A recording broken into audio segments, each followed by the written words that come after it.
Hello friends, ચાલો અત્યારે છે ને આપણે ઠંડી થોડી ચાલુ થઈ ગઈ છે ને, અડધો કિલો આમળાનું ચ્યવનપ્રાશ બનાવીએ. વધારે આ આમળાને છે ને મેં એક નાની વિસલ વગાડી અને જો આવી રીતે પેસી છૂટી પડે ને, હાથથી પેસી છૂટી પડે એવી રીતે બાફ્યા છે.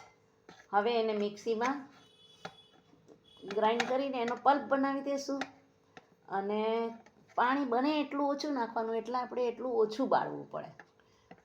હવે આ પલ્પ બની જશે ને એટલે પછી આપણે આમાં જાડા વાસણમાં લગભગ 20 મિનિટ સુધી આપણે હલાવવું પડશે. કારણ કે જેટલું આપણે આ પલ્પ બનશે ને, સપોઝ આ પલ્પ 3 વાટકી બન્યો છે ને, તો આપણે 2 વાટકી શુગર લેવી પડશે. એટલે ખડી સાકરનો ભૂકો લઈશું. ગોળમાં પણ બની શકે છે આજકાલ. અને આ છે ને, આ ચાલુ ચ્યવનપ્રાશ બનાવીએ ને, એમાં બહુ માથાકૂટ કરવાની જરૂર નથી હોતી. ઓલો આપણે આખા વરસ રાખવાનો હોય ને, એ થોડો કોમ્પ્લિકેટેડ રીતે બનાવવો પડે. કારણ કે એમાં બધું અલગ વસ્તુઓ નાખવી પણ પડે થોડી. આ આપણે ચાલુમાં એટલું બધું કંઈ ના નાખીએ તો ચાલે.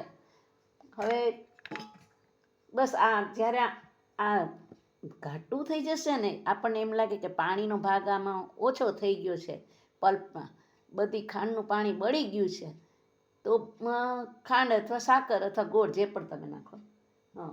ઘણા લોકો ઘીમાં શેકતા હોય છે, પણ અમારા ઘરમાં કોઈ ઘીવાળું નથી ખાતા, એટલે હું સાદું જ શેકું છું. કારણ કે થોડાક દિવસમાં ઘીની સ્મેલ આવવા માંડે તો પછી કોઈ ખાય નહીં.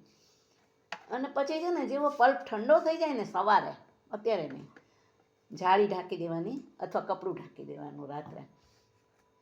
અને સવારના પોરમાં એની અંદર એલચી, જે મોટી એલચી, નાની એલચી, તમને જે, કેસર, જે તમને મોજ આવે ને એવી વસ્તુઓ નાખવાની. જે વસ્તુ આપણે ઓળખતા હોય, સૂંઠ છે, પીપળી મૂળ છે, સમજ પડતી હોય ને એ નાખવાનું. કારણ કે આ 38 વસ્તુને 23 વસ્તુને એ બધું સીધો આખો આવી જાય ને, આપણે અગર પેકેટ, તો એ પેકેટનો મસાલો નાખી શકાય. બાકી આપણે બધી વસ્તુ ઓળખતા હોતા નથી, એટલે કાંઈ નવું રિસ્ક કરવું નહીં.